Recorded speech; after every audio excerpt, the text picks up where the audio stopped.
minha amiga, como vão vocês? Sejam todos bem-vindos para mais um estudo da Bíblia. Estamos investigando a carta aos Efésios por meio deste guia aqui. Chegamos ao estudo de número 7, o corpo unificado de Cristo. Acompanhe a evolução do nosso estudo em Efésios. Aqui no slide temos o esboço resumido. Você vê aí a divisão dos capítulos, não é mesmo? E nós estivemos até agora concentrados nos capítulos 1, 2 e 3. Último estudo, nós vimos o mistério de Cristo revelado, gentios e judeus unidos na grande família de Deus. Agora vamos passar para o capítulo 4, onde será apresentado o novo homem. Quem é o novo homem? É o padrão para todo seguidor de Cristo. A boa notícia é que, se você achou um pouco difícil a carta aos Efésios até agora, a partir do capítulo 4 ficará mais fácil. Os temas ficarão mais práticos e espero que você se envolva mais. E quem estava aí desanimado, nada disso, vamos ficar animados, vamos ficar empolgados, vamos perseverar, porque agora veremos o padrão moral do cristão, o código ético da nova aliança, o código ético e moral do Novo Testamento. Você está preparado? Então, antes de eu adentrar a parte de domingo, deixe-me apresentar outras novidades que estão ali na editora Luz do Mundo. Tiago, como que eu faço para acessar essas novidades? Eu já explico. Olha só esse livro aqui. O que a Bíblia diz sobre educação de filhos? Um livro prático e um livro bíblico. Às vezes existem livros sobre educação de filhos muito teóricos e que trabalham muito aí com filosofias que nós não conhecemos. Esse livro não, ele é bíblico. Olha, a Bíblia diz assim, então você vai acompanhando, tudo bem? E eu tenho aqui, falando em filhos, O Caminho Luminoso. Veja que esse é um livro maior, né? Ele possui, deixa eu olhar aqui, 197 histórias. É uma história para cada dia útil do ano. Na semana passada mostramos uma coleção de 3 livros que elas têm histórias mais curtinhas. Essas aqui já têm histórias pouco maiores, né? O livro é um pouquinho maior também. O Caminho Luminoso são histórias para crianças e para juvenis. Para você contar na classe aos sábados, para contar uma historinha na igreja, uma leitura ao pôr do sol. Minha filha sempre vem para o culto e pega esse livro, pai, a minha história. Tem figuras? Algumas pessoas perguntam. Poucas figuras, às vezes aparece aqui a figura de uma mulher. Tiago, quais são as histórias, né? São histórias de missionários, são histórias de famílias cristãs, são histórias de aventuras, às vezes com algum animal, como é o caso aqui. São histórias de conversão, são histórias de pessoas que sofreram por amor a Cristo, né? Crianças cristãs, O Caminho Luminoso. Bem, aqui temos Na Presença do Eterno, está terminando, está pela metade do preço, viu? Depois você não pode falar, eu queria comprar, mas acabou, né? O Valor dos Mártires, o Espelho dos Mártires, que nós mostramos semana passada, já acabou. Algumas pessoas queriam, né? Mas já foi embora. Mais pra frente a gente compra mais. Agora, esse aqui, não vamos fazer mais, então adquira logo. Tiago, o que é? Tem um garfo com um pedaço de carne. Ele explica como era o consumo de carne na Bíblia, né? Então a carne era consumida sempre na presença de Deus. Por isso o título do livro, Na Presença do Eterno, né? Então, por último, eu tenho aqui Que Falem os Primeiros Cristãos. Talvez esse seja o livro mais conhecido, um livro muito conhecido, e ele explica como era a vida da primeira igreja, a igreja primitiva, como que eles se relacionavam com a sociedade, o que eles pensavam sobre salvação, predestinação, livre-arbítrio, o que significava o batismo para os primeiros cristãos, como entender melhor os apóstolos, né? Como o cristianismo primitivo foi corrompido, quem eram os cristãos mais influentes, né? Vai falar sobre a reforma, o que isso significa para nós, que falem os primeiros cristãos, uma abordagem simples, mas que ajuda a nossa mente a voltar para como era aquele cristianismo lá na igreja dos Efésios, tudo bem? Então vamos lá, lição número 7, não temos tempo a perder, né? Parte de domingo, a unidade do Espírito. Pergunta 1. como Paulo encorajou os crentes a nutrir a unidade da igreja. E ele pede para lermos Efésios capítulo 1 a 16. Esses trechos, eles vão ser abordados, cada um especificamente, em cada dia da semana. Então nós vamos nos concentrar aqui nos primeiros versos de Efésios capítulo 4. E aqui em Efésios capítulo 1, eu tenho uma expressão, que andeis. Rogo-vos, pois, eu, o prisioneiro no Senhor. O que Paulo estava solicitando? Ele estava rogando, ele estava suplicando o quê? Que eles andassem, não? Que andeis de modo digno da vocação a que fostes chamados. E às vezes lemos aqui Efésios e passamos por alto essa expressão. Por isso eu falo da importância de ler várias vezes seguidas, na mesma semana, ou às vezes no mesmo dia, o mesmo capítulo. Porque só assim você vai perceber as nuances. Se você ler o capítulo 4 em um ano, no seu ano bíblico, e aí ano que vem você lê aquele capítulo de novo, você não se lembra mais das particularidades, dos detalhes. Então é importante ler. Eu só notei isso daqui depois que eu li muitas e muitas vezes o livro de Efésios. Então veja só, rogo-vos, pois eu, prisioneiro no Senhor, que andeis como? De modo digno da vocação a que fostes chamados, que andeis como cristãos. Agora vai fazer sentido. Você vai comparar o verso 1 com o verso 17. Veja lá. Isto, portanto, digo, e no Senhor testifico, que não mais andeis, como também andam os gentios. Então agora você percebeu o detalhe. No verso 1, ele diz, olha, vocês devem andar desse jeito, se comportar desse modo. Esse é o padrão. Esse é o modo digno da vossa vocação. Andem assim. Ah, Paulo, eu estou entendendo como devemos fazer. E aí, Paulo, agora eu vou dizer como vocês não devem fazer. Vocês estão vendo os gentios? Estão vendo o padrão do mundo, como eles comem, como eles vivem, como se relacionam, como se vestem, como se divertem, né? Qual é a esperança deles, quem é o Senhor deles, estão vendo? Pois é, não é para fazer daquele jeito, entendeu? Então, qual é a música que os gentios ouvem? Ah, aquele tipo de... Pois é aquele tipo de música que você não vai ouvir. Aquilo que constitui o estilo de vida do gentio, Paulo utiliza para contrastar com aquilo que deve ser o estilo de vida do cristão. É por isso que nós estamos dizendo que a partir do capítulo 4 vamos estudar o código ético-moral do Novo Testamento, o padrão de conduta, o padrão de estilo de vida do novo homem, do cristão. Você lembra lá que estávamos falando de gentios e judeus que foram unidos no mesmo corpo. Os gentios foram aproximados aos judeus e agora eles vão formar a igreja, vão formar o crente, vão formar o cristão. E Paulo está dizendo, como você deve viver? Assim. Para você não ter dúvida, não é assim. Então ele usa um exemplo positivo, faça assim, e ele usa um exemplo negativo, não faça assim. Então está lá, ó, que andeis, né, dessa forma e não andeis como os gentios.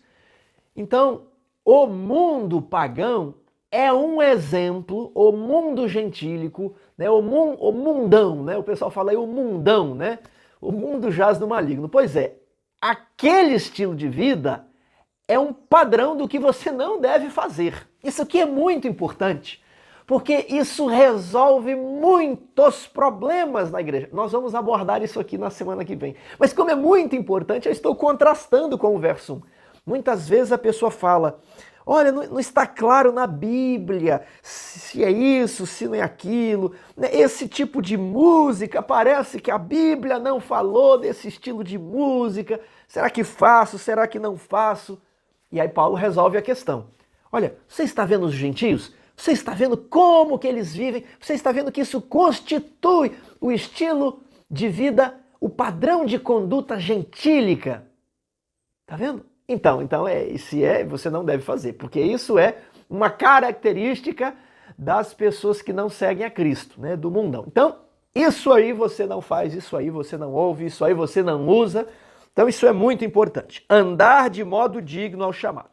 Agora, vamos ver os restantes dos versos aqui, veja lá. Como que devemos andar? Com toda a humildade e mansidão, com longanimidade, suportando-vos uns aos outros em amor. O que é amor? Amor não é gostar. Aprenda isso. Amor é um princípio de ação. A mãe troca a fralda do filho, não porque ela gosta, mas porque ela ama o filho e, apesar do mau cheiro ali da fraldinha do filho, ela quer que o neném se sinta bem. Então ela troca aquela fralda ali porque ela ama. Uma pessoa que fica idosa na nossa casa, ela às vezes demanda cuidados e ela não é mais tão gentil como uma criancinha. Então os filhos, eles cuidam dos pais idosos, mesmo que seja muito desgastante. Às vezes a pessoa fica doente, de cama, tem que virar de um lado, vira do outro, e tem que levar essa pessoa para ir ao banheiro de noite. Às vezes a pessoa demanda cuidados mais específicos. Isso não é agradável, mas os filhos devem fazer porque amam os pais. Às vezes o marido casou com a sua linda esposa, eles sofreram um acidente de carro e ela ficou paraplégica. E aí muitos fazem, eu tenho o direito de ser feliz, e se divorciam, né? Abandonam a esposa, ou a esposa abandona o marido que ficou doente. Agora, o amor, ele é um princípio de ação, ou seja, eu prometo servir você, amar você, cuidar de você, apesar do que aconteça, apesar das circunstâncias, né? Na saúde ou na doença, não é isso? Na riqueza ou na pobreza. Promete amar a fulana ou fulano, é assim que a gente vota no casamento. Então, na igreja, nós vamos suportar os outros em amor. Às vezes existem pessoas que você não gosta, não é aquela pessoa que lhe atrai, que você gosta de conversar, né? Mas você vai suportar essa pessoa. Como? Suportar assim? Olha, fulano de tal... Não, você vai suportar em amor, ok?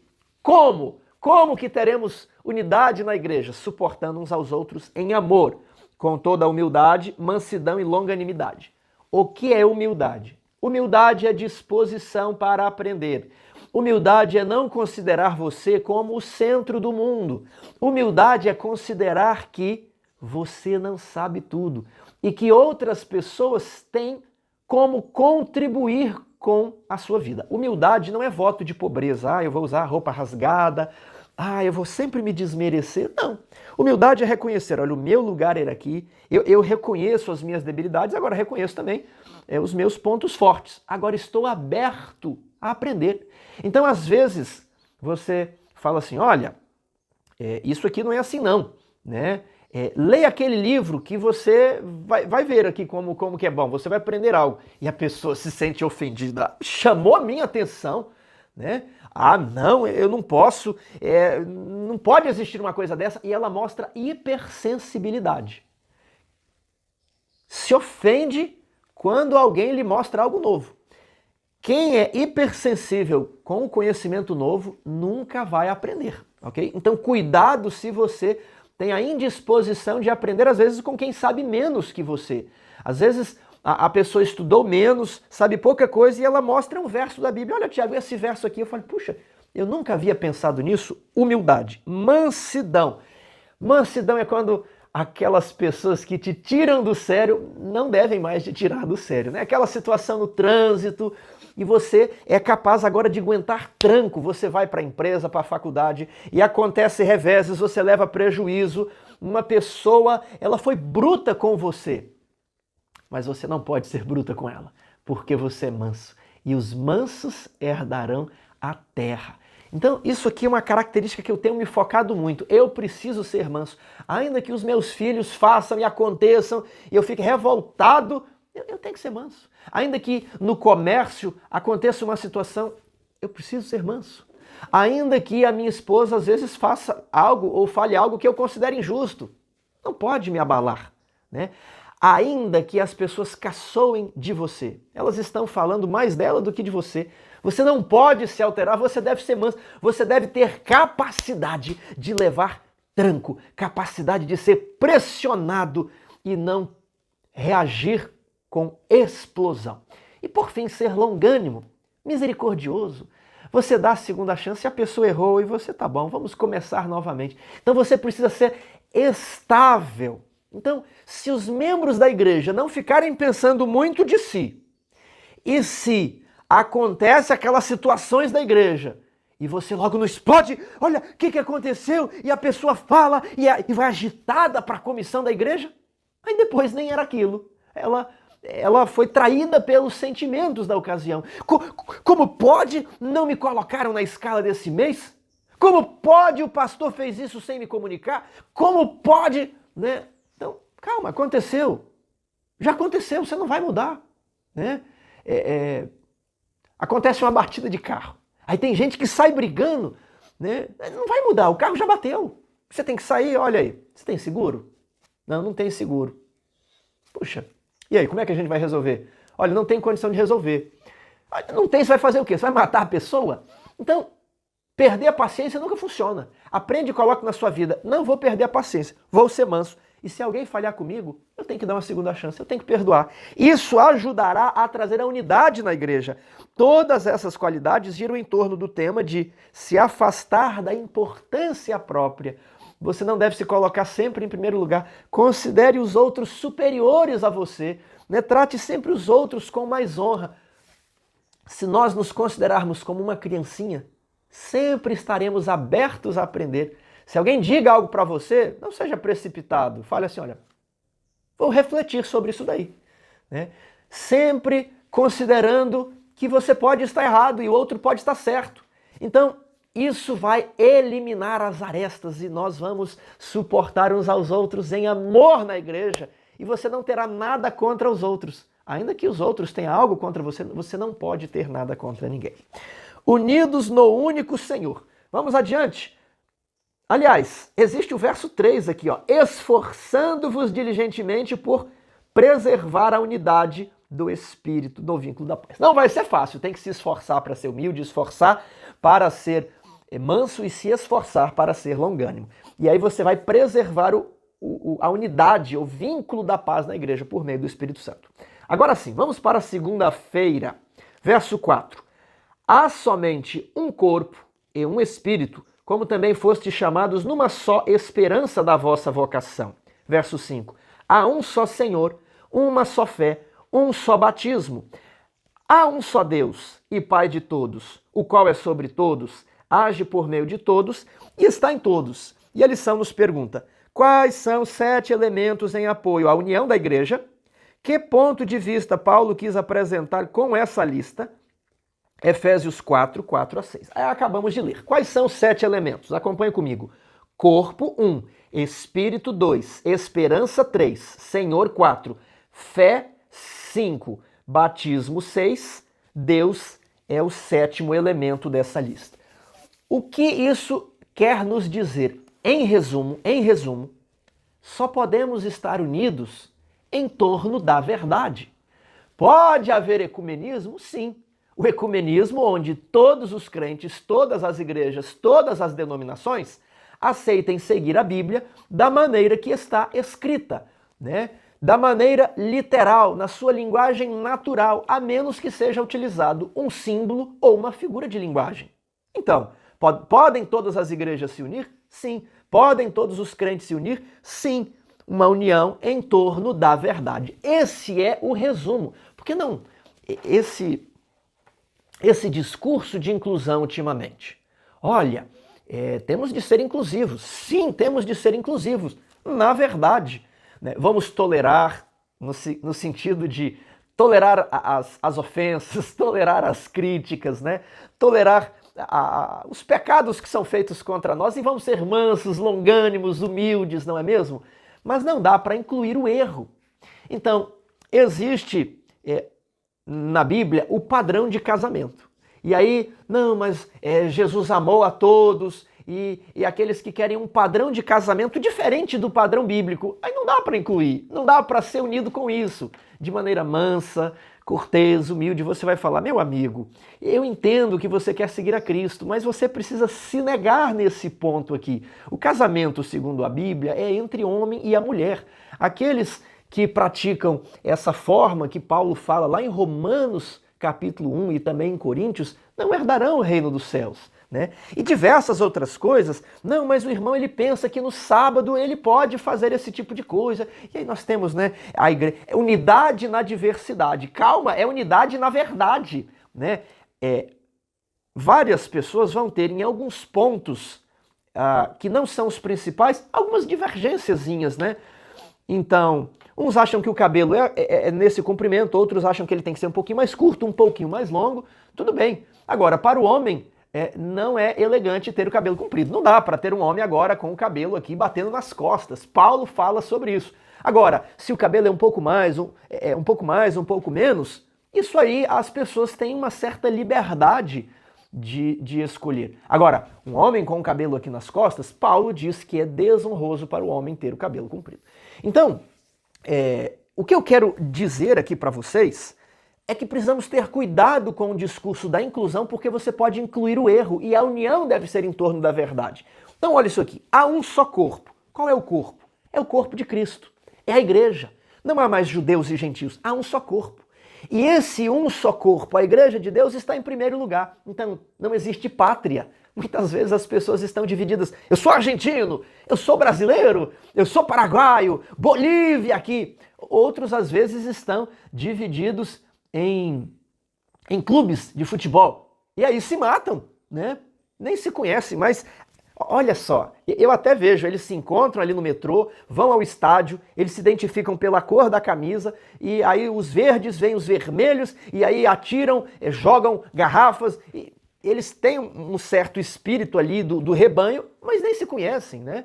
E se defendem. Então, esse não é o corpo de Cristo. Você não pode estar dividido em facções, em clubes, né? Até mesmo a família vem em segundo lugar. Aquele que não deixa pai e mãe para seguir a Cristo, esse tal não é digno dele. Palavras do próprio Jesus. Então, esse corpo de Cristo, essa união da irmandade, ela atravessa qualquer barreira. Um só Espírito. Que Espírito? É o Espírito Santo. E ele é dado à igreja para regenerar o crente.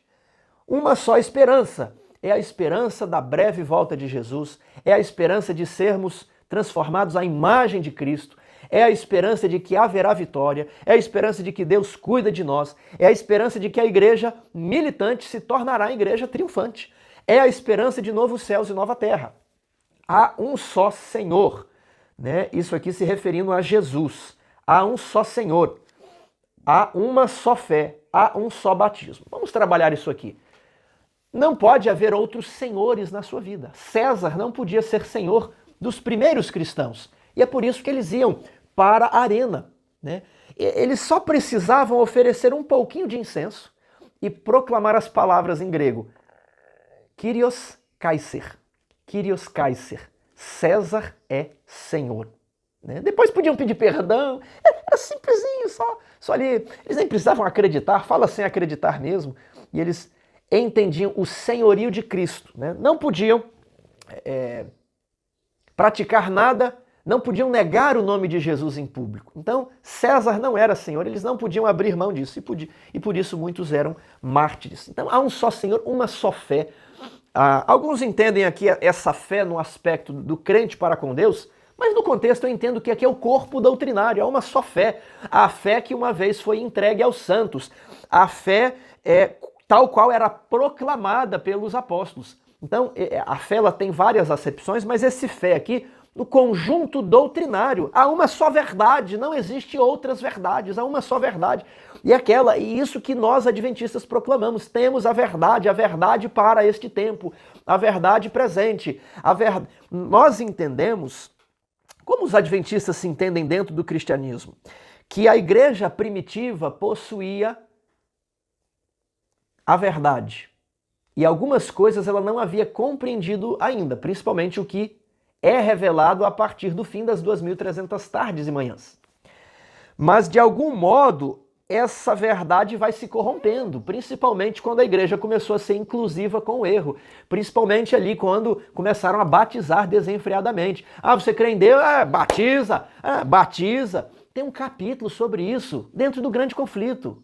Quando Constantino entra para a igreja, começaram a batizar todo mundo desenfreadamente. E essa é a principal causa da degradação da igreja, porque rapidamente o número de crentes era maior, o número dos novos conversos que não sabiam nada era maior do que a igreja primitiva. E aí eles perdem o controle da igreja, aquilo vira uma política só, e aí as doutrinas começam a ser alteradas, eles trazem o paganismo para dentro da igreja. Qual é o problema? Batizar de maneira desordenada, acha que vai incluir todo mundo, e aí deu no que deu. A igreja primitiva se corrompeu, e aí ficaram 1000 anos de trevas. E aí a verdade passa a ser restaurada. Wycliffe, Hus, Lutero, Calvino, Zwinglio, Wesley, e nós entendemos que de Lutero para Wesley houve um progresso. Agora, de Wesley para o Adventismo houve mais um progresso. Então, os adventistas se compreendem como a última etapa dessa restauração das verdades ao longo dos séculos. Então, nós sentimos que fazemos parte do mesmo movimento de Martinho Lutero, apesar de não sermos luteranos. Nós nos sentimos parte do movimento calvinista, apesar de não sermos presbiterianos, porque cada um deles contribuiu para a restauração da verdade. Sentimos parte da herança metodista, apesar de não sermos metodistas. E agora o adventismo, ele restaura a ideia do santuário celestial e conecta todas as verdades já levantadas por essas outras denominações. Infelizmente, muitas, quase todas essas denominações rejeitaram a esperança na volta de Jesus e não aceitaram, ninguém aceitou a verdade sobre o santuário celestial. Então, elas estão se unindo com a igreja mãe, assim como diz Apocalipse. Então, o adventismo, ele entende que ele tem a verdade restaurada ao longo dos séculos, que ele é herdeiro de muitas verdades, ele tem a sua contribuição, que é a verdade do santuário. Então, é essa fé, e só dá para existir união nessa fé. Não dá para falar assim, eu vou entrar na igreja adventista, mas eu não vou crer na marca da besta, naquelas interpretações lá de Daniel. Isso não. Eu vou entrar aqui na igreja adventista, mas eu não creio no dom de profecia manifestado na pessoa de Ellen White, que é para guiar o povo de Deus no tempo do fim. Então, essa fé, ela inclui ali a sua profissão de fé. Tudo bem? Então, vamos lembrar disso. Um só Senhor, uma só fé, um só batismo. Que batismo é esse? Não existem vários batismos. É o batismo correto, feito da forma correta, na idade correta, em público, onde você faz a sua profissão de fé antes de receber o batismo. Há um só Deus, Pai de todos, que é sobre todos e age por meio de todos. Então, unidos no único Senhor, nas verdades, sendo batizados na igreja do Senhor. Então, é assim que é para existir união. União não é aquilo que está propondo, vamos todas as igrejas se unir, mas o fulano de tal, ele não pensa nisso, e eu, não, isso aí a gente vai se tolerando, Um acha que a Bíblia não foi inspirada, não, isso aí a gente, unidade na diversidade, não é isso, é unidade na verdade, ainda que haja alguns aspectos não tão claramente revelados, onde se permite uma certa... Cada um vai tentar fazer da maneira que acha melhor, mas não existe unidade no erro, a unidade é em torno da verdade. Terça-feira, Cristo exaltado, o doador dos dons. E ao falar desse Cristo aqui, meio entre segunda e terça-feira, eu gostaria de mencionar algo que eu prometi, mas ainda não falei. É mostrar as três pessoas da divindade no livro de Efésios. Porque algumas pessoas pegam que vejamos o slide anterior aqui. Há um só Senhor e um só Deus. Então eles pensam assim, olha, Jesus é Senhor e o Pai é Deus. Se o Pai é Deus, Jesus não é Deus, Só que raciocinar assim, você vai chegar à conclusão que se o Pai é Deus, Jesus não é Deus. E se Jesus é Senhor, o Pai não é Senhor, Então Senhor seria só Jesus e Deus seria só o Pai. Mas isso não procede, não funciona assim, Porque em vários lugares a Bíblia chama Deus de Senhor e em vários lugares a Bíblia chama Jesus de Deus, o Deus unigênito. Então vejamos aqui as três pessoas da divindade em Efésios. Isso aqui é um plus, é um suplemento teológico aqui do nosso estudo. Olha Efésios capítulo 1. Bendito Deus e Pai do nosso Senhor Jesus Cristo. E aí no verso 13, fostes selados com o Espírito Santo. Você vê as três pessoas ali. Alguns dizem, não, Paulo ele só fala de Deus e de Jesus, do Pai e de Jesus ali, quando ele abre a carta aos Efésios. Mas ali no verso 13 ele já coloca o Espírito Santo no mesmo raciocínio. Agora no verso 17. Para que o Deus de nosso Senhor Jesus Cristo, o Pai da glória, vos conceda o Espírito. Ali o Espírito está com minúscula, eu coloquei maiúscula, mas temos as três pessoas reunidas. Capítulo 3, você vê ali, mediante o seu Espírito no homem interior, e assim habite Cristo no vosso coração, para que sejamos tomados de toda a plenitude de Deus.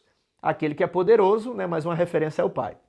Efésios 4, 30 a 32, e não entristeçais o Espírito, no qual fostes selados. Então vamos perdoar uns aos outros, como também Deus em Cristo vos perdoou. Espírito, Deus Pai e Cristo o Filho. Efésios 5. Mas enchei-vos do Espírito. Ali no verso 20, dando sempre graças por tudo a nosso Deus e Pai, em nome do nosso Senhor Jesus Cristo. Então, esses versos, eles reúnem as três pessoas. Paulo está sempre falando desses três poderes que estão trabalhando para a salvação do homem. Agora vamos aqui terça-feira. O Cristo exaltado, o doador dos dons. Efésios 4, 7. E a graça foi concedida a cada um de nós segundo a proporção do dom de Cristo. Por isso diz, olha, a graça foi concedida. Graça concedida. Ele deu uma doação, a graça foi concedida. A graça é um dom de Cristo, preste atenção, dom, Aqui, terça-feira, Cristo exaltado, doador dos dons. Às vezes as pessoas passam a lição e vão falando, mas fogem do tema. Então aqui é para falar dos dons, olha lá. A graça foi concedida, doador dos dons. Por isso diz aonde? Em Salmo 68, 18. O apóstolo ele vai estar citando o Salmo 68, 18. Ele está citando para corroborar o que ele quer explicar. Então, olha, a graça foi concedida a você. E é por isso que a Bíblia diz, aí ele vai citar o Antigo Testamento. Subiste às alturas, levaste cativo o cativeiro, recebeste homens por dádivas, até mesmo rebeldes, para que o Senhor Deus habite no meio deles. Então isso aqui é uma linguagem militar da pessoa que vai lá e conquista uma cidade e recebe pessoas como dádivas, Olha, recebestes homens por dádivas. E a linguagem é um pouquinho complicada e fica complicado, porque quando nós lemos aqui, diz assim, quando ele subiu às alturas, levou cativo o cativeiro e concedeu dons aos homens. Parece que aqui em Salmos 68 diz que os homens lhe foram concedidos por dádiva, e aqui em Efésios é o conquistador que concedeu dons aos homens, Nós não precisamos resolver isso aqui, podemos entender das duas maneiras. Podemos entender isso daqui como, e eu respondi aqui, o que Paulo descreveu nessa passagem, qual era o seu objetivo? Era falar do dom de Cristo, o presente que Cristo concede, e nos lembramos aqui um pouco daquela teoria da expiação do Christus Victor. Como assim? Deus prometeu perdoar Adão e Eva. Deus ama os pecadores. E ali Deus cuidava da humanidade. Mas em um determinado momento, os homens morriam. E a morte os separava de Deus. Então, a morte, ela era o cativeiro. E os homens que pecaram, aliás, os homens que pecaram vão sofrer a segunda morte. Essa morte aqui é porque não possuem acesso à árvore da vida.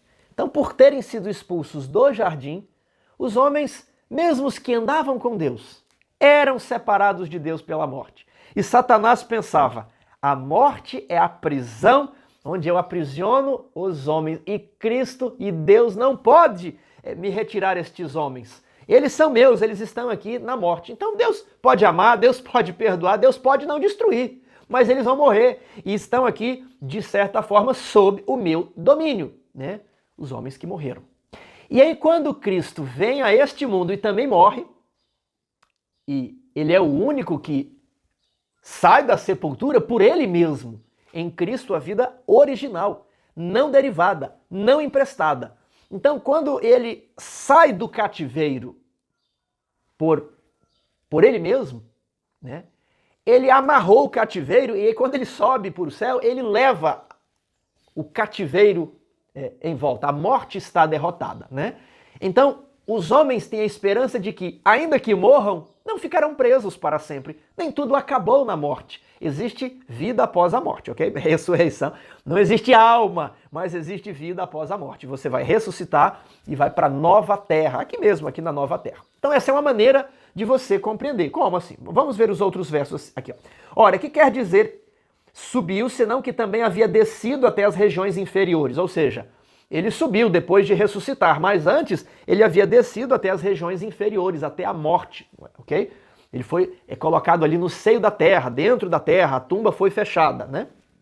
Verso 10, aquele que desceu é também o mesmo que subiu acima de todos os céus, para encher todas as coisas. Ou seja, ele desceu até as regiões inferiores, mas quando subiu, levou o cativo o cativeiro, e agora ele pode conceder dons a todos. Por quê? Porque ele está lá em cima, ele é vitorioso, e ele dá o que ele quer a quem ele quiser, não é mesmo?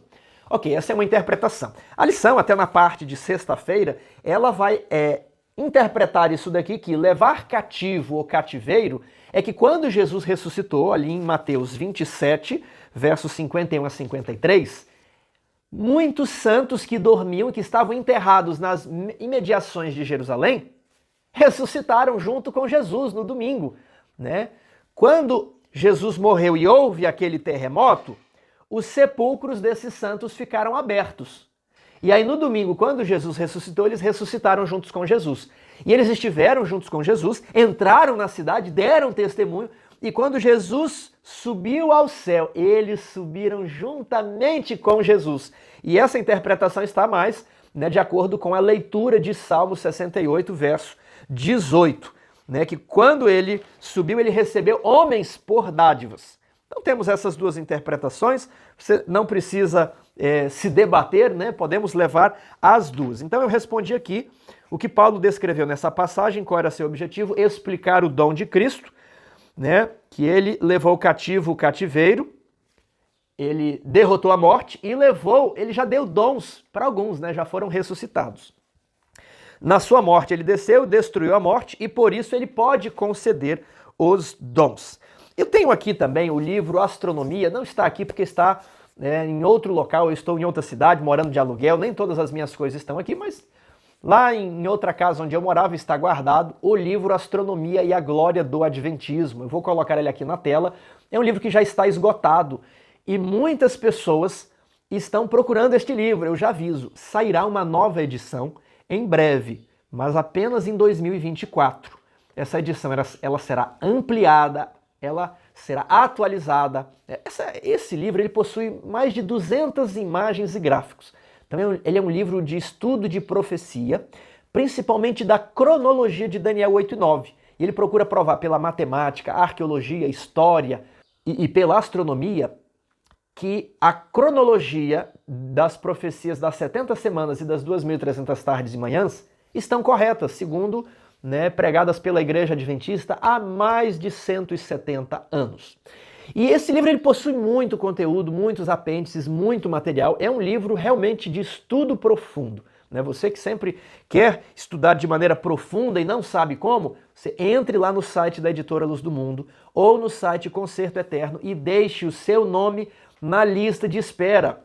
Eu vou dizer para você que há muitas pessoas na lista de espera. Quando esse livro sair, ele vai acabar rapidamente, né? Há muitas pessoas na lista de espera. Eu até fiquei surpreso como as pessoas estão interessadas nesse assunto. E em um capítulo é explicado ali a correlação das festas judaicas, né, com os eventos proféticos que ocorreram após a morte de Jesus. Então Jesus ele morre na Páscoa, ressuscita nas primícias, e ali, como você vai observar aqui no gráfico, olha só, 50 dias após a sua ressurreição, ele vai para o céu, possivelmente numa manhã de sábado. E aí os discípulos vão ficar orando durante toda aquela semana até o próximo domingo. E aí no próximo domingo o que acontece? O Pentecostes, o Espírito Santo desceu lá do céu. E aí eu vou voltar aqui o slide anterior e vou pintar em azul. Ó. Quando ele subiu às alturas, levou cativo o cativeiro e concedeu dons aos homens. Quando é que os dons, principalmente o dom do Espírito, é concedido aos apóstolos? no Pentecostes. 50 dias após a ressurreição. 50 dias. Então, você vê aqui no gráfico, olha ali, 50 dias, né? E quando Jesus sobe ao céu, ele vai ser consagrado para se tornar sumo sacerdote. Não segundo a ordem de Arão, mas segundo a ordem de Melquisedeque. E tudo isso é tratado lá no livro Astronomia. Então, o livro está propondo que, após a subida de Cristo, passam-se 7 dias. E isso seria a tipologia da consagração dos sacerdotes de Arão e de seus filhos, que também, durante 7 dias, eles foram consagrados para esse santo ofício. Então Jesus ele também é consagrado durante esses 7 dias, depois da sua ascensão. E quando ele é entronizado, aliás, quando ele é recebido como rei sacerdote e passa a oficiar no domingo, né? Isso está lá em Apocalipse capítulo 4 e 5. O Espírito Santo é derramado no mesmo dia.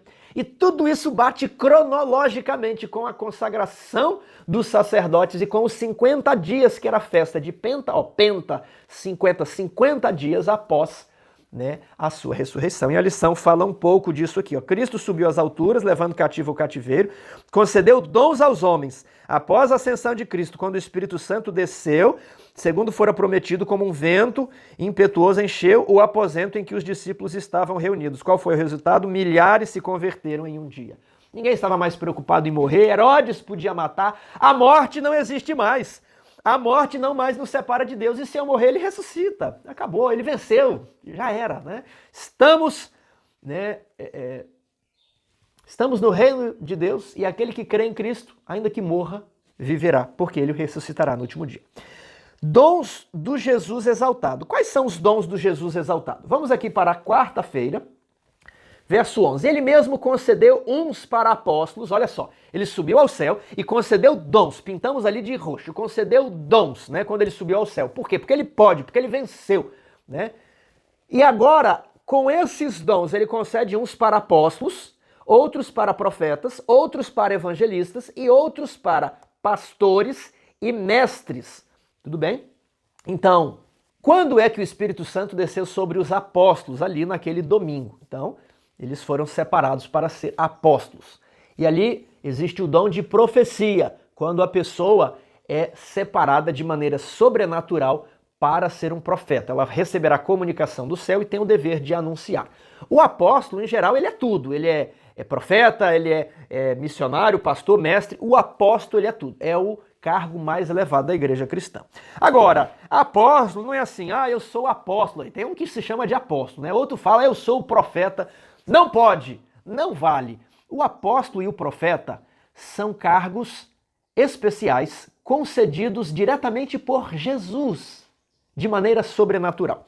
Vejamos aqui em 2 Coríntios, segunda carta aos Coríntios, capítulo 12, verso 12.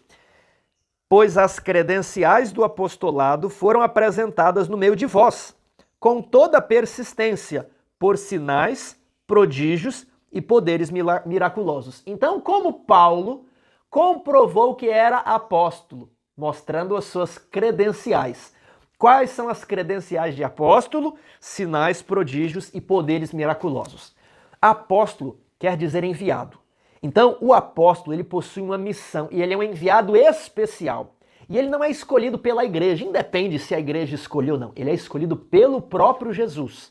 Jesus escolheu seus discípulos e depois lhes conferiu o dom do apostolado. Jesus escolheu Pedro e Barnabé. Barnabé também era apóstolo. E ele concedeu o dom do apostolado. E eles foram e realizavam sinais, prodígios, né? Milagres, expulsa demônio, a cobra morde e a pessoa não morre, e tem visão, enfim, né? Cura os doentes, realiza sinais extraordinários. E ele vai por meio dos gentios. Ele é capacitado para ir e abrir caminho. Tudo bem? Esse é o apóstolo. Agora, o profeta, nós vemos sobre o profeta em Números 12, verso 6. Então disse, ouvi agora as minhas palavras. É Deus que está falando. Se entre vós há profeta, eu, Senhor, em visão a ele, me faço conhecer, ou falo com ele em sonhos. Então nós acreditamos que de maneira sobrenatural Deus concedeu o espírito de profecia, o dom de profecia a Ellen White. E por isso ela é considerada um profeta ou uma profetisa. Então, por que a igreja adventista fala tanto em Ellen White? É porque Deus escolheu ela e falou: você vai ser profeta e vai ser inspirada, né? Assim como os profetas da Bíblia foram inspirados. Todos são luz menor, né? Talvez você ache que Ellen White é a luz menor, e é mesmo, né? E a Bíblia é a luz maior. Aí você está se confundindo. A luz maior é Jesus, ok? A luz maior é o sol. O sol tem brilho em si mesmo. Nunca mais esqueça isso. Luz maior e luz menor se refere a sol e lua. Está lá em Gênesis. Pôs os luminares no céu, o maior para governar o dia, o menor para governar a noite. Então a lua não tem luz própria, ela reflete a luz do sol. Então quem é o sol da justiça? É Jesus. Então a luz maior, meu querido irmão, não é a Bíblia, né? Vamos esclarecer de vez esse mal entendido. A luz maior é Jesus.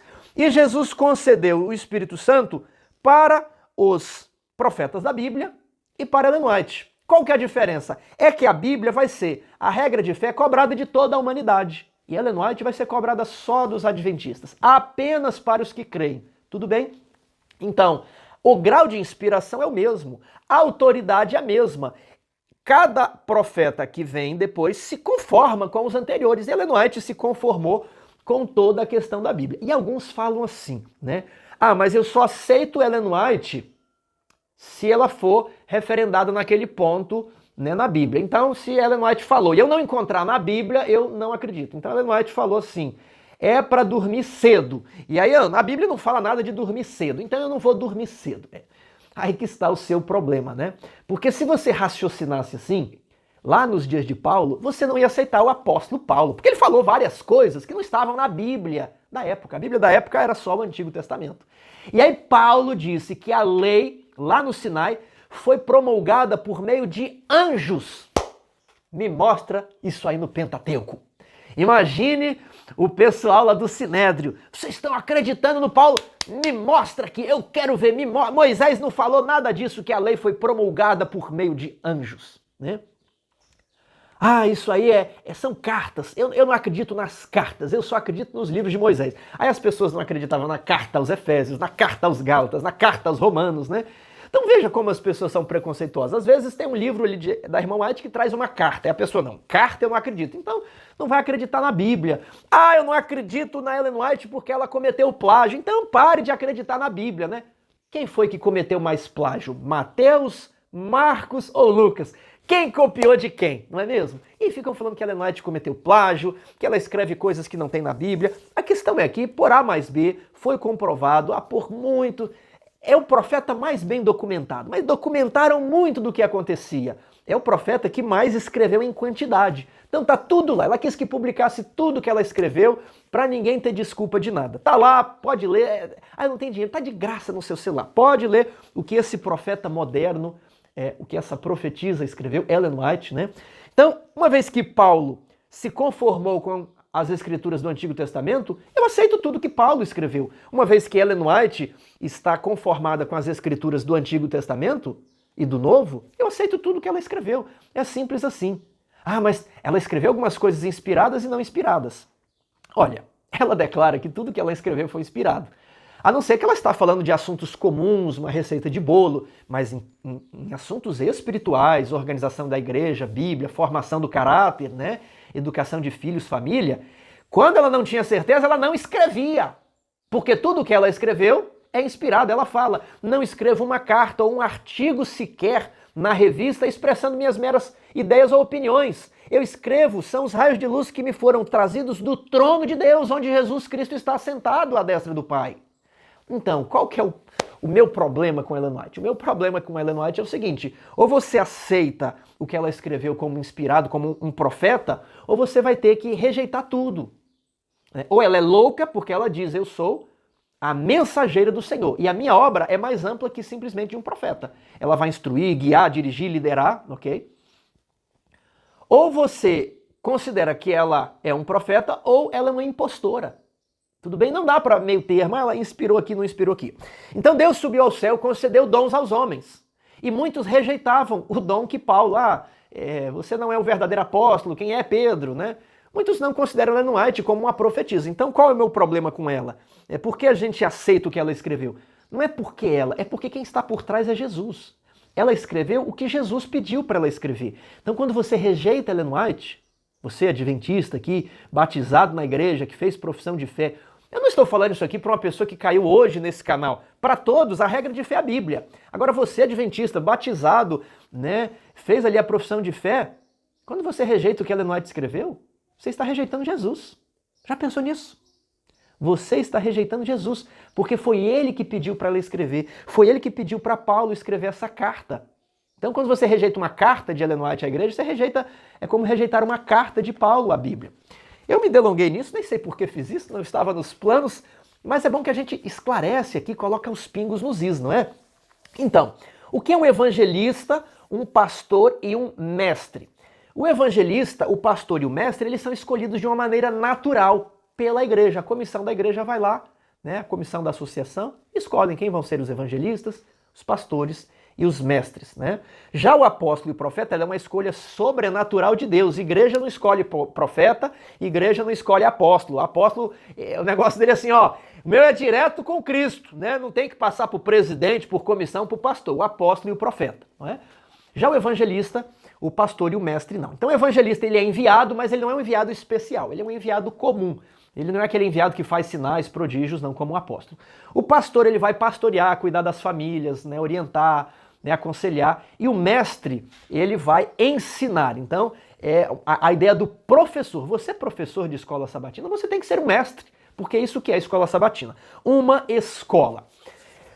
A lição fala que pastores e mestre é um conceito só, né? Alguns pastores também são mestres, mas alguns pastores não conseguem ensinar e alguns professores não conseguem ser pastores, né? Deus deu variedade de dons, cada um tem que entender que um prega de um jeito, outro prega de outro, todos estão edificando o que um fala, atinge de um jeito o irmão, a maneira do outro atinge o outro. Então, existem várias partes de um corpo para a edificação da igreja e os dons foram concedidos por Cristo para a unidade da igreja. É o que nós vamos ver aqui. Por que os dons foram concedidos? Com o objetivo, olha, com vistas ao aperfeiçoamento dos santos. Então, Deus concedeu dons à igreja. E essas pessoas vão trabalhar na igreja para que os crentes sejam perfeitos em Cristo, para o aperfeiçoamento no serviço, para a edificação do corpo de Cristo. Vamos para o próximo aqui, ó. Até que todos cheguemos à unidade da fé e do pleno conhecimento do Filho de Deus, à perfeita varonilidade, à medida da estatura da plenitude de Cristo. Vamos entender isso aqui melhor. Quando Jesus veio aqui, desceu até as profundezas da terra e ressuscitou, ele destruiu o cativeiro, ele destruiu o poder da morte. Ele falou, olha, não existem mais barreiras. Eu estou assentado à destra do Pai e concedo dons aos homens. Desde agora eu já estou concedendo dons.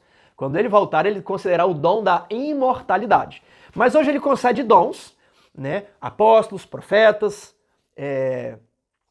Nós não somos cessacionistas, nós cremos que os dons eles ainda continuam. Por isso que Ellen White foi profeta, né, mesmo após a época dos apóstolos. Ele concede dom para os pastores, para os anciãos, para os professores de escola sabatina. E qual é o objetivo desses dons?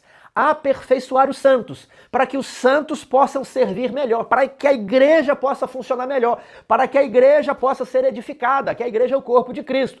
E é o verso 13, até quando? Até que cheguemos à unidade da fé, edificados em torno da verdade, até que tenhamos o pleno conhecimento do Filho de Deus. Até que alcancemos a perfeita varonilidade, à medida da estatura da plenitude de Cristo. Então existe um padrão, existe um alvo. A questão é que esse alvo é móvel, tudo bem? A questão é que nós vamos crescer no pleno conhecimento do Filho de Deus. E por toda a eternidade vamos estudar o plano da salvação. Então, essa perfeição, ela é uma perfeição que sempre caminha, que sempre avança. Mesmo na vida eterna e imortal, você conheceu mais e você avança mais. Quanto mais nós nos aproximamos do Filho de Deus, mais nós percebemos a sua pureza e mais nós percebemos a nossa imperfeição e precisamos avançar. Então a ideia de perfeição é você sempre caminhar para andar de acordo com toda a luz recebida. Então, cada membro terá um grau de maturidade diferente. Você está compreendendo? Mas todos poderão ser perfeitos em Cristo, em graus de maturidade diferentes. Essa perfeição aqui que se fala, ela não é a perfeição da natureza, ela é a perfeição de caráter.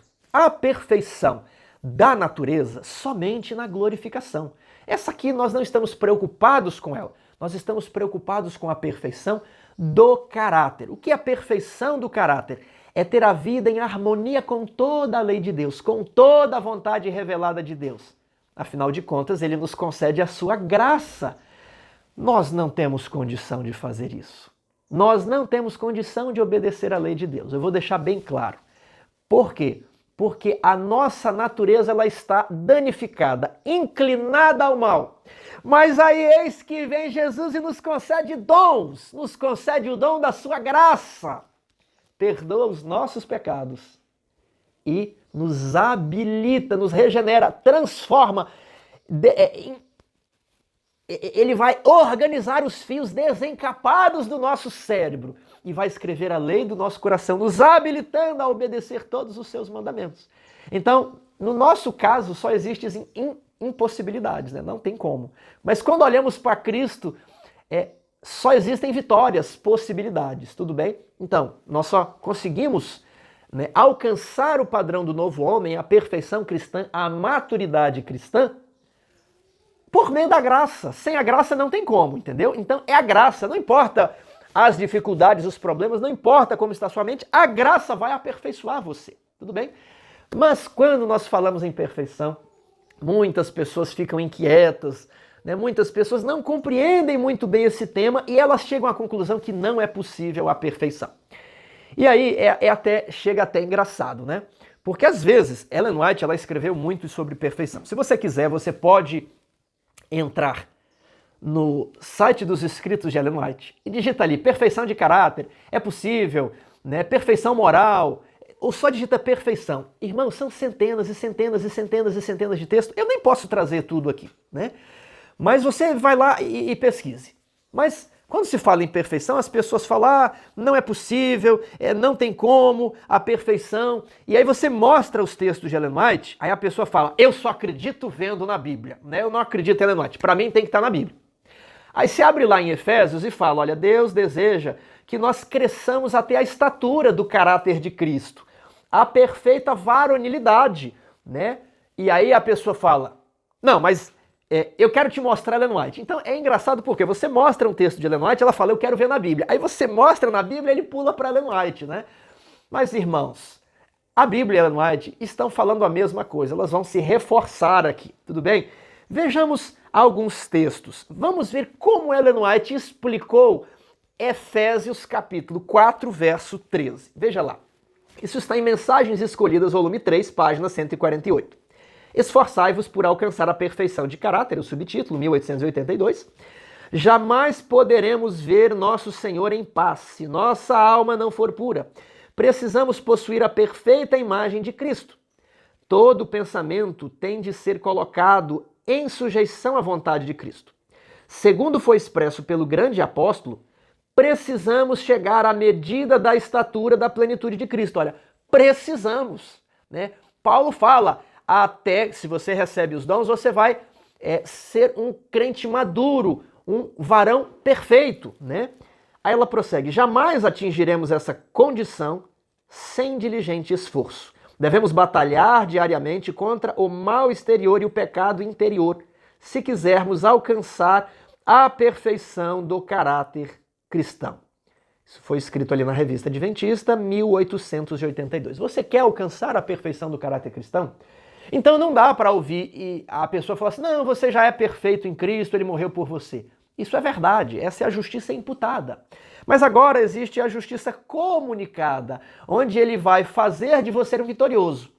Quando fala assim, você crê em Cristo, você é perfeito nele, porque ele perdoou todos os seus pecados e naquele momento ele zerou a sua conta e você é perfeito mesmo. Agora, a partir de então, Ele vai ajudar a você na sua caminhada, é a caminhada da santificação. E não é assim, vou esperar aqui em berço esplêndido. Não, é preciso de esforço. É o esforço humano unido ao poder divino. Veja esse outro texto aqui. Mensagens Escolhidas, volume 3, página 427. Quando for alcançada a perfeição de caráter, com todas as faculdades que nos foram dadas por Deus, estamos procurando alcançar a medida da estatura de homens e mulheres em Cristo. Estamos buscando sua plenitude, chegando cada vez mais alto, procurando atingir a perfeição de seu caráter. Quando os servos de Deus chegarem a esse ponto, eles serão selados em suas frontes. O anjo relator declarará: feito está. Eles entrarão completos naquele a quem pertencem pela criação e pela redenção. 1889. Então a perfeição de caráter, ela precisa ser alcançada antes do fechamento da porta da graça, né? Muitos estão ouvindo, não, é apenas na glorificação quando Jesus voltar. Olha, na glorificação será a perfeição da natureza. Agora eu não estou falando dessa. Eu estou falando da perfeição de caráter que é independente da perfeição de natureza. Todo pecado é um erro, mas nem todo erro é um pecado. Às vezes cometemos erros de matemática, erros na cozinha. Às vezes eu estou andando e eu tropeço nos degraus da casa, machuco o dedinho, né, na quina da cama. Isso são erros. Agora, nem todo erro é um pecado. A natureza é imperfeita e nós cometeremos esses erros. O que nós não devemos cometer são pecados, porque em Cristo Jesus nós fomos libertos e Ele deseja que sejamos vencedores. Não nos sobreveio tentação, estou recitando aqui Paulo lá em Coríntios, 1 Coríntios capítulo 10, 13, se eu não me engano. Não vos sobreveio tentação que fosse além das suas forças. Deus não permitirá que você seja tentado além da sua força. Que força é essa? A sua força é física, mas além disso, Ele vai conceder a sua graça, de modo que podeis suportar. É possível suportar todas as tentações. É o que está lá escrito, né, em 1 Coríntios. Então, onde que está o problema? Está na nossa vontade má, egoísta, que não quer se submeter à vontade de Deus, que rejeita o dom da graça, tudo bem? Então eu peguei aqui Ellen White, inspirada pelo Espírito Santo. É Jesus explicando Jesus. É Jesus aqui em Ellen White explicando o que Jesus escreveu aqui por meio de Paulo. Rejeitar, isso aí é rejeitar o próprio Jesus. Veja o que Ellen White escreveu em O Grande Conflito, página 489. Por meio dos defeitos do caráter, Satanás trabalha para obter o domínio da mente toda e sabe que se esses defeitos forem acariciados, será bem-sucedido. Portanto, está constantemente procurando enganar os seguidores de Cristo com seu fatal sofisma de que lhes é impossível vencer. Então, Satanás, ele é o líder da turma do não tem jeito. A turma do não tem como. Aí a pessoa vê os defeitos de caráter. Puxa, eu sou mentiroso mesmo. Puxa, eu sou impaciente a vida inteira. Tem 20 anos que eu perco a paciência. Tem 20 anos que eu estou cobiçando a mulher do próximo. Não tem como, né? Então, olha, por meio dos defeitos de caráter, Satanás tenta obter o domínio da mente toda. Porque o raciocínio é assim. E esse foi meu dilema na adolescência. Bom, já que não tem como, e eu cometi esse pecado aqui, não tem como, então como é que vai ser? Deus vai me perdoar. Se Ele vai me perdoar desse aqui, Ele tem que me perdoar de todos. E aí, eu, Tiago, me entreguei a toda sorte de paixões e concupiscências, não é? Então, por meio dos defeitos de caráter, Satanás falou, se você não vence esse, você não vai vencer os outros. Esquece, joga a toalha, acabou, não precisa mais lutar, não se esforce. E ele está constantemente procurando enganar os seus seguidores, aliás, os seguidores de Cristo, com o seu fatal sofisma de que lhes é impossível vencer. Então esse negócio, olha, não tem como, você não conseguirá vencer o pecado, é o fatal sofisma. Então quem repete assim, não tem como vencer o pecado, consciente ou inconsciente, ele está repetindo, né, o lema, o mote ali, o slogan do grande rebelde, né? Mas Jesus apresenta em seu favor suas mãos feridas, seu corpo moído e declara a todos os que desejam segui-lo: a minha graça te basta. A graça pode livrá-lo de pecar. É isso, a minha graça te basta, segundo Coríntios 12, 9. Tomai sobre vós o meu jugo e aprendei de mim, que sou manso e humilde de coração, e encontrareis descanso para vossas almas, porque o meu jugo é suave e o meu fardo é leve. Mateus 11, 29 e 30. Ninguém, pois, considere incuráveis os seus defeitos. Deus dará fé e graça para vencê-los. Eu repito, meu irmão, eu não posso vencer. Você não pode vencer, mas a minha graça te basta, diz o Salvador, porque o meu poder se aperfeiçoa na fraqueza.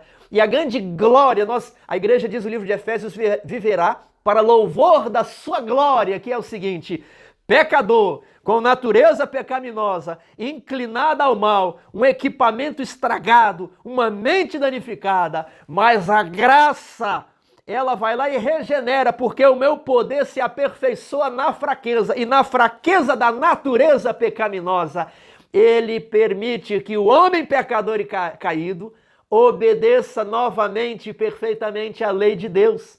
Ele pega aquele pecador caído, degradado, corrompido pelo pecado, e a minha graça te basta, o meu poder se aperfeiçoa na fraqueza da humanidade para capacitar esse pecador a, mais uma vez, voltar a ser a imagem e a semelhança de Deus, como ele criou. Satanás, os anjos pensaram, como vai ser isso? Ele vai lá e resgata. Por isso que viveremos para louvor da sua glória.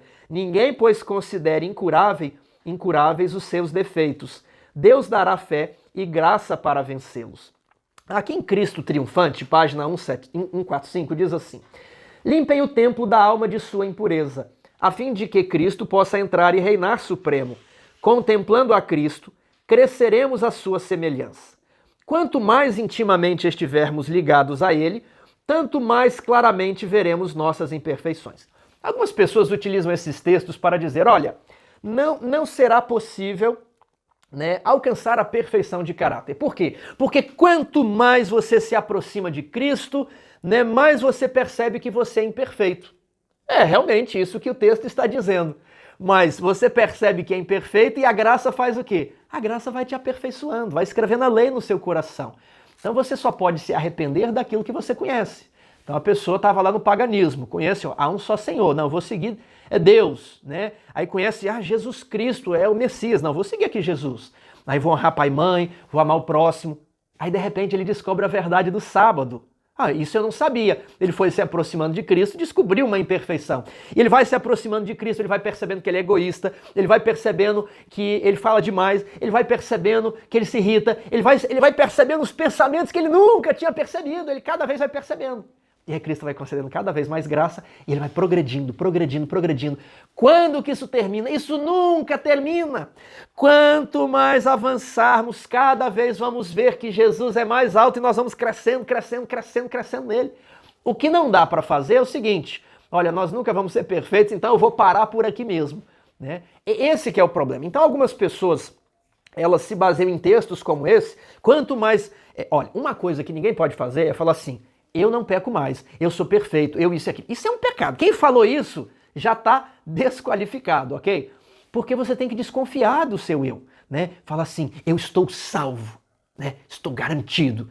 Estamos salvos em Cristo, Ele já fez tudo o que precisava fazer para nos salvar. Agora a minha parte, você vai ser presunçoso? Você já vai se recomendar no céu? O juízo nem passou no seu nome, nem os anjos sabem se você vai ou não vai, e aí você já se recomenda, eu sou perfeito? Isso é um pecado. Lábios santificados jamais falarão, eu estou salvo, eu estou perfeito, eu não tenho pecado. Lábios santificados jamais falarão isso. Então você vai caminhando na maturidade cristã, cada vez chega perto de Cristo, percebe mais uma imperfeição do caráter e vai corrigindo. Há pessoas que já subiram muitos degraus, há pessoas que estão começando. Quem está lá em cima, exorte, ajude aqueles que estão aqui embaixo, subir também. Vamos ajudar uns aos outros a nos aproximarmos de Cristo. Veja esse outro texto aqui. Ele é nosso modelo. Tem você, irmão, a imitado o modelo? Ellen White está escrevendo para um pastor. Eu respondo, não. Ele é um perfeito e santo exemplo dado a nós para imitação. Não podemos nos igualar ao modelo. Mas não seremos aprovados por Deus se não o imitarmos e nos assemelharmos a Ele de acordo com a capacidade que o Senhor nos dá. Preste atenção nisso daqui. Muitas pessoas pegam apenas um trechinho aqui no meio dizendo: jamais poderemos nos igualar ao modelo. E é verdade, né? Só que eles querem dizer o seguinte: jamais você vai crescer à estatura de Cristo. Pare por aqui mesmo. Satanás está constantemente nos enganando com o sofisma de que é impossível vencer. Esse é o grande sofisma de Satanás. Então, olha só. Nós não vamos imitar o modelo. Por quê? Porque nós já pecamos. Jesus Cristo nunca pecou. Então, a estrutura mental de quem já pecou é diferente. Ele já acariciou algumas tendências, ele já fortificou alguns sulcos no cérebro da maldade. E Jesus nunca houve nele, nem por um pensamento sequer, um pensamento impuro, sujo. Então, Jesus nunca pecou e nós jamais poderemos igualar essa vitória de Cristo, né? Ele é o modelo. Agora, vamos parar por aqui? Não. Nós vamos, olha como diz o texto, fazer o máximo da nossa capacidade para nos aproximar, para crescermos à estatura de Cristo. Então, o varão perfeito, aquele que cresce até a estatura de Cristo, ele cresceu no máximo da sua capacidade. Na vida adulta, existem alguns adultos maiores e outros menores. Mas nós não falamos para uma pessoa de 1,70 m, que ele não cresceu, ou pessoas um pouquinho mais baixas de 1,60 m. Todos cresceram até o limite. Então você vai crescendo até o máximo que você consegue. Tudo bem? Olha esse texto. Não temos como igualar o modelo, mas não seremos aprovados por Deus se não o imitarmos e nos assemelharmos a Ele de acordo com a capacidade que o Senhor nos dá. A questão é que existe a grande turma do não tem como, do não tem jeito. E talvez alguém já falou, olha, não tem como ser perfeito, você vai fazer algumas coisas aqui, mas nós somos assim mesmo, e assim, não se preocupe com isso, você vai ficar ansioso, né? Jesus já morreu por você, acabou. Quando Jesus voltar, né, a natureza será glorificada e ponto final. A questão é, alguém já lhe mostrou um texto dizendo que é impossível alcançar a perfeição de caráter? Pergunte, você já leu esse texto? Você já leu um texto dizendo assim, é impossível obedecer à lei de Deus mediante a graça de Deus? Olha, na nossa natureza é impossível mesmo, é impossível um pensamento bom, uma ação boa. Então eu não estou aqui falando da capacidade do homem. Eu estou falando do poder da graça operando no homem. A minha graça te basta, né? Você já leu algum texto na Bíblia dizendo assim, não é possível ser santo, não é possível ser irrepreensível, não é possível obedecer a todos os mandamentos de Deus? Você já leu isso? Então tem muita gente dizendo isso, mas alguém já te mostrou um texto? Pare e pense, reflita. Sabe por quê? Porque não existe esse texto. Não existe. Eu talvez um dia podia gravar um vídeo com todos os textos de promessa de vitória, onde a Bíblia, de início a fim, fala para sermos vitoriosos, para sermos santos, para sermos perfeitos, para sermos irrepreensíveis, né? Do início ao fim. Você não vai nem ter um texto que fala assim, seja mais ou menos, né?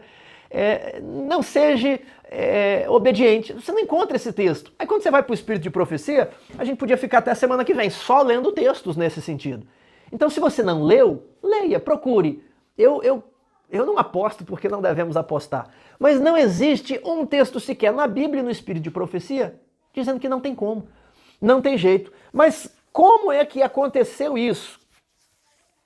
Satanás, ele está ali com o seu grande sofisma de que é impossível vencer, não é mesmo? E o primeiro seguidor de Satanás foi Caim. Sabia? Caim falou assim, não tem como, não tem jeito, não tem cordeiro, eu vou oferecer apenas as frutas mesmo, né? E aí Deus falou, o teu desejo, Caim, será contra ti. Você tem uma natureza pecaminosa, mas você precisa dominar essa natureza. O teu desejo será contra ti, mas você deve dominar esse desejo. E ali depois você tem as pessoas nos dias do Noé. Ali o grupo do não tem como, a turma do não tem jeito já aumentava. Chover, não tem jeito, nunca choveu. Veja aí, você vê alguma chuva algum dia? Você vê fulano, nunca choveu, então não tem como chover. Construir um barco desse no seco e ele vai flutuar e os animais vão entrar? Não tem jeito, a turma do não tem como estava ali. Aí depois, Abraão também, um tempo ali ficou flertando com a turma do não tem jeito. Não tem jeito um homem na minha idade ter um filho. Não tem jeito uma mulher de 100 anos ter um filho. E o filho nasceu. Quando nós vamos lá para a época de Moisés e o povo de Israel, aí que a turma do não tem jeito mesmo, né, aumentou. Não tem jeito de sair do Egito. Aí sai do Egito. Ó, não tem jeito de atravessar o mar. Aí atravessa o mar. Aí a turma era muito numerosa, né? Ali enganados pelo sofisma de Satanás, que é impossível vencer. Não tem jeito de sobreviver no deserto. Não tem água e não tem pão. Aí Deus dá água e dá o pão. Não tem jeito de entrar na terra de Canaã. E você percebe que o tempo inteiro a turma do não tem jeito está ali na Bíblia. E hoje tem pessoas que falam, não tem jeito vencer as falhas, não tem jeito de vencer os pecados. Querido irmão, já pensou qual será a sua responsabilidade ao falar isso para uma pessoa que tem um vício do roubo? Uma pessoa que está há 40 anos lutando contra a tendência da fofoca. Imagine o que é falar para um adúltero, um viciado em pornografia. Somos pecadores mesmo, não tem como. Ele toda vez que se masturba, ele fica triste. A consciência pesa, mais uma vez que eu não consegui deixar de ver a pornografia. Mais uma vez que eu sucumbi ao vício da pornografia, da fornicação. Imagine o que é dizer para uma pessoa que nasceu, que sente que nasceu com tendências homossexuais. Fala assim, não tem como. Não tem como vencer. Não tem como ser perfeito. O que mais essa pessoa quer é ser liberta dos seus pecados. E ali em Colossenses 3,5 diz assim, fazei morrer vossa natureza terrena. A natureza será transformada apenas na glorificação, mas o caráter precisa ser transformado hoje, antes de se fechar a porta da graça, meu irmão. Então eu pergunto mais uma vez para você, você já leu algum texto? Não existe nenhum texto dizendo que não tem como. E temos que nos basear pela Escritura.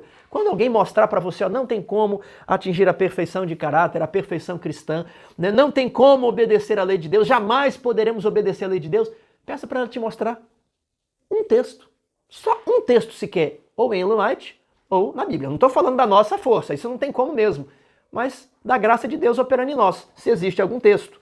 Né? As pessoas, sabe o que elas pretendem? Elas querem dizer que vão valorizar a graça. Ah, o homem não tem como, aí a graça vai substituir tudo. Na verdade, sabe o que elas estão fazendo?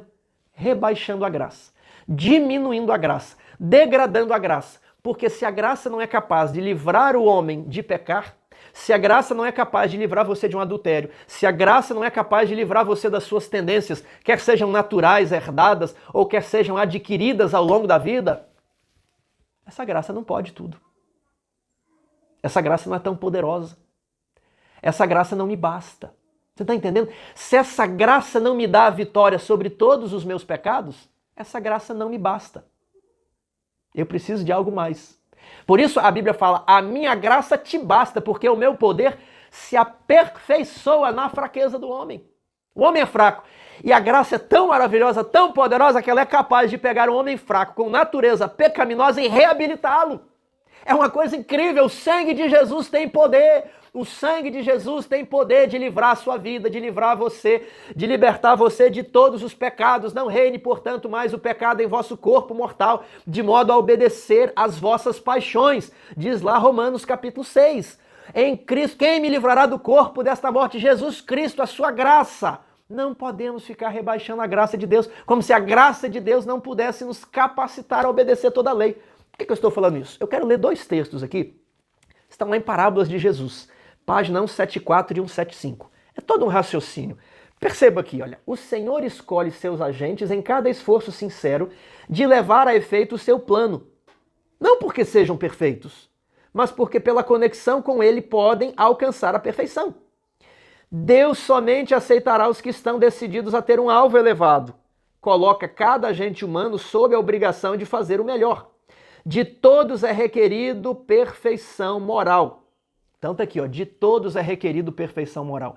Não deixe a turma do não tem como e do não tem jeito convencer você, sem ter te mostrado nenhum texto dizendo que é impossível alcançar a perfeição moral pela graça de Deus. Aqui está dizendo, de todos é requerido a perfeição moral. Eu mesmo, Tiago, esse que vos fala, era o grande iludido por Satanás, dizendo que não tem como. Eu era da turma do não tem jeito mesmo, confesso para vocês. E a maior alegria da minha vida, a maior alegria da minha juventude, foi ter descoberto que tinha como. Quando eu descobri que tinha como, que a graça podia me livrar, eu falei, não, a graça vai me livrar, eu vou aqui permitir, eu vou me esforçar, e Deus foi me livrando. Não por nenhum mérito meu, tudo da graça. Sem a graça, zero, nada. Entendeu? Então, olha, de todos é requerido perfeição moral. Nunca devemos abaixar a norma de justiça com o fim de acomodar a prática do mal. Tendências herdadas ou cultivadas. Não importa se você nasceu com tendências homossexuais ou adúlteras, não importa se você aprendeu durante a vida para a graça, não importa, a graça limpa tudo. O sangue de Jesus restaura tudo, o sangue de Jesus tem poder. Precisamos compreender que imperfeição de caráter é pecado. Todos os justos atributos de caráter habitam em Deus, como um todo perfeito e harmonioso. E todo aquele que aceita a Cristo como Salvador pessoal tem o privilégio de possuir esses atributos. Vamos adiante, página 175. Cristo, porém, não nos deu garantia alguma de que é fácil alcançar perfeição de caráter. Não se herda caráter perfeito e nobre. Não recebemos por acaso. O caráter nobre é ganho por esforço individual, mediante os méritos e a graça de Cristo. Então, num primeiro momento, você crê em Cristo, você é perfeito no amado, ele substituiu completamente a sua vida, zerou a sua conta, você é perfeito ali. Mas você também precisará desenvolver um caráter perfeito de agora em diante. O que será julgado lá no juízo investigativo é o caráter que você desenvolveu depois que Cristo zerou a sua conta. Você entendeu? Muitos pensam, não, lá no juízo, Deus vai olhar para mim todo com caráter imperfeito. Mas ele olha para Cristo e então, por meio de Cristo, ele vê que eu sou perfeito, apesar de eu possuir um caráter imperfeito. Esse é o grande sofisma de Satanás, tudo bem? No juízo será avaliado se, após você ter aceitado a Cristo, ele ofereceu a sua graça, se essa graça bastou para você. Se você não aperfeiçoou o caráter, você está dizendo para Deus, a sua graça não me bastou, não corrigiu, eu sou assim, nasci assim, não tem como. Então, olha, por meio de esforço individual e pelos méritos da graça de Cristo, Deus dá os talentos e as faculdades mentais. Mas nós formamos o caráter. É formado por combates árduos e relutantes com o próprio eu. As tendências herdadas devem ser banidas por um conflito após outro. Devemos esquadrinhar-nos detidamente e não permitir que permaneça traço algum incorreto, porque imperfeição de caráter é pecado. E você não poderá, no juízo investigativo, comparecer perante Deus com um caráter imperfeito. Mesmo Cristo dando todas as oportunidades, você não será aprovado. Veja aqui, ninguém diga, não posso corrigir meus defeitos de caráter. Se chegardes a essa decisão, certamente deixarás de alcançar a vida eterna. A impossibilidade está em vossa própria vontade. Se não quiserdes, não vencereis. A dificuldade real vem da corrupção de um coração não santificado e da involuntariedade de se submeter à direção de Deus. Meu querido amigo, a impossibilidade não está em nenhum texto da Bíblia. A impossibilidade está da pessoa não querer se submeter a Deus. Meu amigo, eu já fui da turma do não tem como, do não tem jeito. Talvez eu estou falando para alguém que também se sente assim. Reflita, seja manso, humilde, vá pesquisar, vá ler, vê se você vai encontrar um único texto dizendo que não tem como atingir a perfeição de caráter mediante a graça de Deus.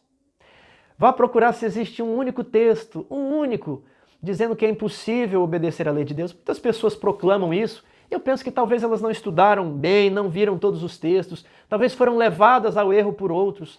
Mas vá pesquisar, vá estudar, né? Não deixe a turma do não tem como, a turma do não tem jeito, te convencerem sem nenhum texto. A impossibilidade não está na graça de Deus. A graça pode tudo, a impossibilidade está em nosso coração corrupto. Vamos aqui para a quinta-feira. Efésios capítulo 4, versos 14 a 16. Crescendo em Cristo. Que perigo ameaça a maturidade cristã da igreja? Eu começo a ler Efésios 4, 14. para que não mais sejamos como meninos, agitados de um lado para o outro e levados ao redor por todo o vento de doutrina, pela artimanha dos homens, pela astúcia com que induzem ao erro. Então, o perigo é nunca nos tornarmos o varão perfeito. Você sempre fica como menino na fé, meninos espirituais.